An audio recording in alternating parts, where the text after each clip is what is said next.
Hi, welcome back. In a previous episode we mentioned parallax errors and the detrimental effect it can have on accuracy.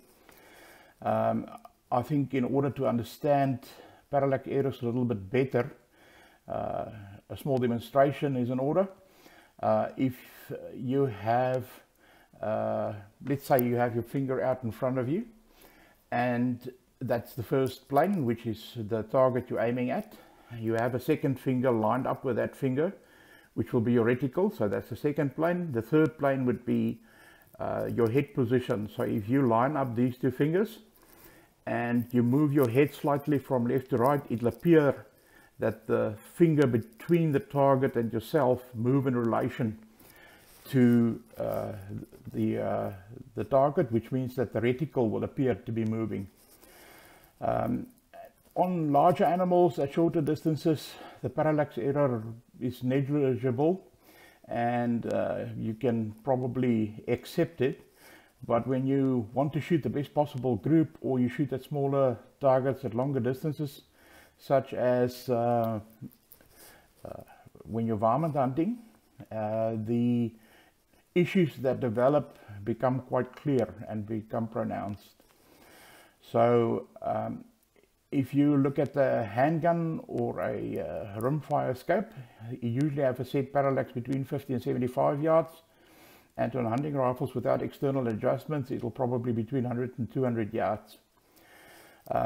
When you change parallax slightly, if you have variable magnification and adjustable external adjustments on parallax, you will notice that if you change the parallax, that the focus will change slightly as well.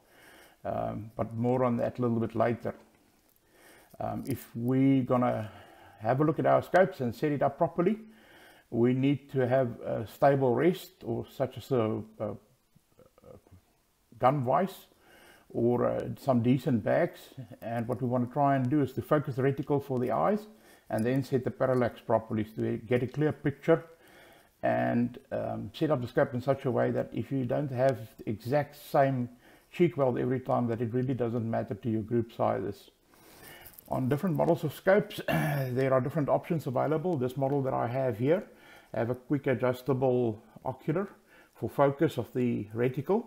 On scope that doesn't have that feature, it'll have a lock ring here. So you want to break the lock and adjust the ocular in or out in relation to the reticle to get both of them in focus. On side parallax, you'll notice that scopes will have a knob here, which you can adjust even from a prone position. And this specific model is what we call an adjustable objective model. So it have a scale there and a reference point to help you set the parallax properly. If you have larger magnification scopes and you shoot at shorter distances, the effect becomes very clear.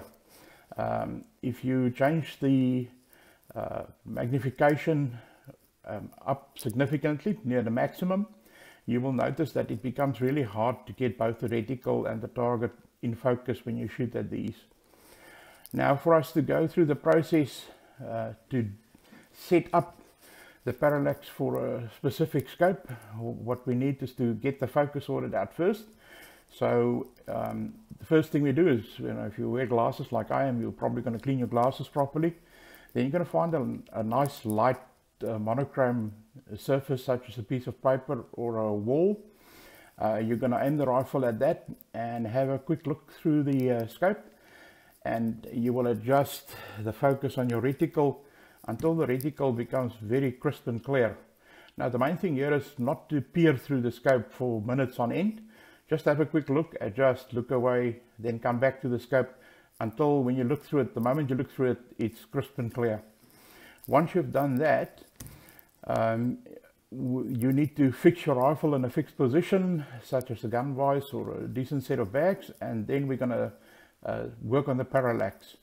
So what we want to do is have a set of targets out at range distances, for instance 100, 200, 300, 500 and 1000 meters if Mirage will allow you. And we're going to look at these targets. Now, when we focused the scope, we didn't want any aiming marks to cause our eye to try and accommodate. But now is the time to have something to aim at. So you're going to look at the 100-meter target, for instance. Your rifle is fixed in position. And when without touching your rifle, After you focus the scope, you're going to look through it and move your head slightly, and if the reticle move in relation to what you're aiming at, you're going to adjust the parallax until it sits dead still, no matter what you do to your head. Then you're going to come back to focus and adjust the focus slightly until everything is crisp and clear the moment that you look through the scope. Now at this specific point, it might be prudent to have a white marker and mark the position of the focus ring and on your parallax, either your adjustable objective or your side parallax setting, so that you can refer to it later as your 100-meter parallax setting. Then you're going to do the same at the 200, 300, 500 or 1000-meter marks, or whatever distances you selected. And once you're done with all of that and the reticle is clearly in focus at each of these distances and the crosshair doesn't move, you're going to stand up, walk around a little bit, come back, and then try various distances, setting your parallax and your focus and just looking through the scope and making sure that everything is 100% in focus. Once this is done, your scope is basically calibrated. Now with scope with heaps of adjustment, they're really nice to get a proper adjustment, but they are sometimes slow to shoot if you fiddle with this and you don't have time to do that. Now mostly we don't have time to fiddle with these if you shoot at shorter distances, closer distances. So what you could do is, the moment you remove the rifle from the back, you reckon you're not going to shoot further than 200 meters, set the parallax at 100, set the focus for 100, and just leave it there. This is especially at night when you can't see your different settings and make adjustments between shots, because you rarely shoot beyond 200 meters at night. If you're going to shoot further, you usually have time to adjust, because whatever you're shooting at is going to be there for a little while longer, or doesn't feel threatened, or haven't noticed you. So maybe just one thing to mention as well is, if you have a high magnification scope with a side parallax, for instance, that you shoot on an air gun or a 22 at shorter distances, make sure the scope that you select can die down to say 10 meters.